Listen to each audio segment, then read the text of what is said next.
नमस्कार, मैं अभिषेक और आप देख रहे हैं अभिषेक लेक्चर्स यूट्यूब चैनल। इस वीडियो में हम एक लामीज थ्योरम पे प्रॉब्लम करने वाले हैं।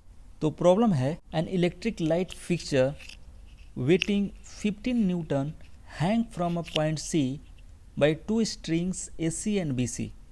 AC और BC स्ट्रिंग से एक 15 न्यूटन का लोड हैंग है, लटका हुआ है, और ये वेट किसका है? लाइट फिक्सचर का। ठीक है। The string AC is inclined at 60 degree to the horizontal and BC at 45 degree to the horizontal as shown in figure। जो AC स्ट्रिंग है वो 60 डिग्री न्यूटन पे इंक्लाइन है विथ हॉरिजेंटल, और जो BC स्ट्रिंग है ये 45 डिग्री पे इंक्लाइन है टू द हॉरिजेंटल। ठीक है। तो हमें फाइंड करना है, find the forces in the string AC and BC। AC और BC स्ट्रिंग में कितना फोर्स है वो हमें फाइंड करना है। ठीक है। अब जो गिवन है उसको लिख लेते हैं। गिवन वेट कितना दिया हुआ है?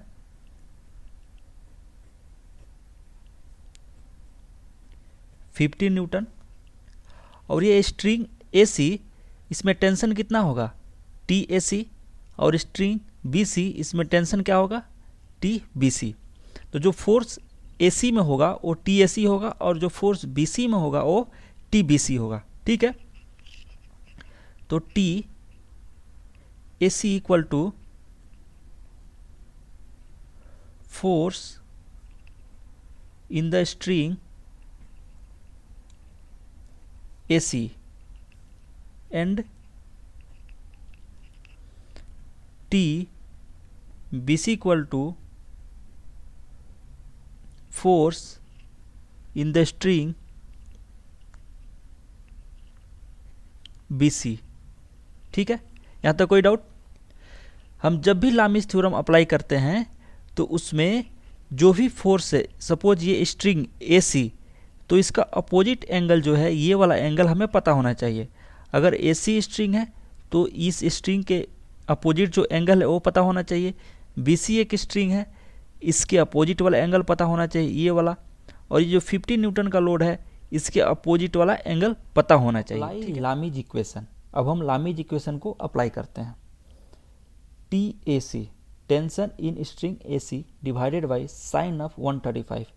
ये 135 कहाँ का एंगल है? ये 135 जो AC स्ट्रिंग है ना, इसके अपोजिट वाला जो होता है एंगल उसको लिखते हैं। ठीक है। जैसे 15 Newton divided by sine of 75। ये 75 कहाँ का एंगल है? यहाँ का एंगल है। ठीक है। 15 न्यूटन के just opposite. Tension in string BC, ये BC स्ट्रिंग है, इसमें टेंशन TBC है, और डिवाइडेड बाय साइन ऑफ 150। ये 150 कहाँ का एंगल है? ये 150 ये वाला एंगल है, ये BC स्ट्रिंग के जस्ट अपोजिट वाला। ठीक है। अब ये एंगल 135, 75, 150 ये कैसे आता है? ये मेन टास्क होता है, इसको निकालना सीखते हैं। देखिए, हम इस फोर्स सिस्टम को हम यहाँ पर ड्रॉ करते हैं समझने के लिए।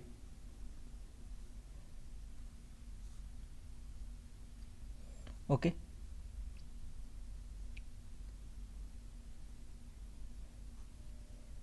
ये है पॉइंट A, और ये है कितना है? 60 डिग्री। ठीक है। ये है पॉइंट B, ये कितना है? 45 डिग्री। ठीक है।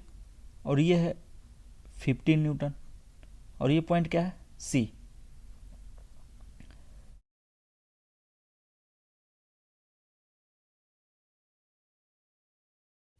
अगर ये 60 डिग्री है तो ये वाला एंगल कितना होगा? 60 डिग्री होगा। ये 45 डिग्री है, तो अगर हम इस तरह से एक और वर्टिकल लाइन ड्रॉ कर दें तो ये क्या होगा? 45 डिग्री। ठीक है।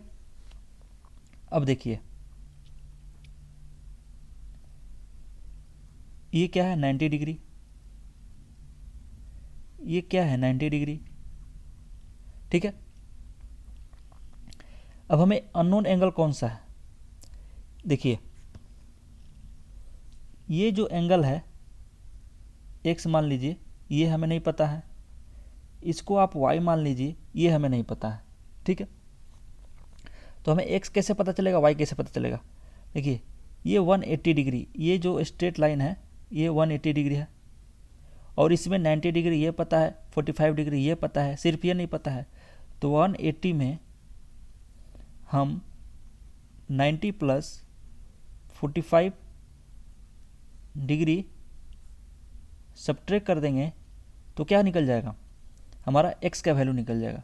तो x इक्वल टू क्या होगा, 45 डिग्री, ठीक है। और y देखिए, y कैसे निकलेगा, ये x इक्वल टू हो गया, और y इक्वल टू देख लीजिए, ये देखिए ये 90 डिग्री है, ये एंगल 90 डिग्री है ना, 90 डिग्री, जिसमें x 60 डिग्री हमें पता है और हमें y फाइंड करना है। तो 90 minus 60 degree equal to 30 degree, तो y का वैल्यू भी निकल गया। अब देखिए, अब कुछ इस तरह से एंगल हो गया है, तो मैं अच्छे से बना दे रहा हूँ, क्लियर।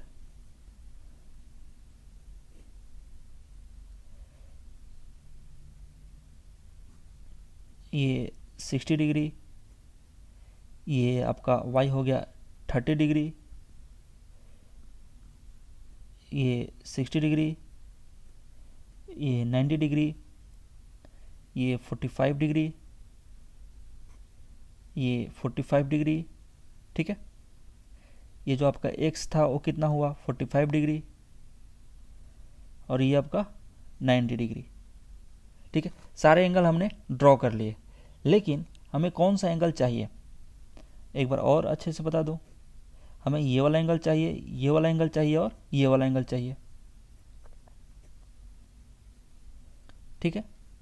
ये 15 न्यूटन है, T A C T B C, ठीक है। तो ये वाला एंगल कितना होगा, देखिए 90 प्लस 60 जोड़िएगा तो ये वाला एंगल निकल जाएगा, तो ये वाला एंगल कितना आएगा, 150 डिग्री, ओके। अब हमें ये वाला एंगल चाहिए, ये वाला एंगल कैसे निकलेगा, ये 45 प्लस 30 डिग्री अगर आप जोड़ दीजिएगा तो ये वाला निकल जाएगा, तो ये कितना होगा, 75 डिग्री, ठीक है। अब हमें ये वाला एंगल चाहिए, ये वाला एंगल कैसे निकलेगा, 45 और 90 जोड़ दीजिएगा तो ये वाला एंगल निकल जाएगा, 45 और 90 जोड़ दीजिएगा तो ये वाला एंगल निकल जाएगा, तो कितना होगा, 135, ठीक है। तो इस तरह से आप एंगल फाइंड कर सकते हैं। ये मेन टास्क होता है एंगल कैसे फाइंड करें, तो सिंपल तरीका है एंगल फाइंड करने का, ओके। अब हम इस इक्वेशन को सोल्व करेंगे। इस इक्वेशन को अगर हम सोल्व कर देंगे तो हमें टी ए सी और टी बी सी फाइंड हो जाएगा। तो सोल्व करते हैं, इसको इक्वेट करते हैं हम पहले, क्योंकि एक अननोन है और एक इक्वेशन है, तो हमें एक अननोन फाइंड हो जाएगा। T A C equal to 50 divided by sine 75 into sine 135। जब आप इसको कैलकुलेट कीजिएगा तो टी ए सी कितना आएगा, 10.98 न्यूटन, ठीक है। सिमिलरली आप इसको इक्वेट कर दीजिए, इसको इक्वेट कर दीजिए, इसमें भी एक अननोन है T B C. T B C equal to 15 divided by sine 75 degree multiply by sine 150 degree equal to 7.76 newton, ठीक है। तो इस तरह से आप टेंशन इन स्ट्रिंग एसी और tension in string BC find कर सकते हैं, ठीक है। इसमें मेन जो डिफ़िकल्ट वाला पार्ट है वो एंगल को फाइंड करना है, ठीक है। ये एंगल को फाइंड करना है। तो एंगल फाइंड करने के लिए हम आपको सिंपल तरीका हम आपको बता दिए हैं, ठीक है। ये वाला ये काफ़ी सिंपल सा तरीका है कि कैसे हम एंगल फाइंड करते हैं, ठीक है। तो इस वीडियो में इतना ही, मिलते हैं नेक्स्ट वीडियो में। तब तक आप इस चैनल को सब्सक्राइब कर लीजिए, बेल आइकन प्रेस कर लीजिए और इस वीडियो को लाइक कीजिए और कमेंट में बताइए कि आपको और किस टॉपिक पे वीडियो चाहिए, ठीक है। मिलते हैं नेक्स्ट वीडियो में। जय हिंद।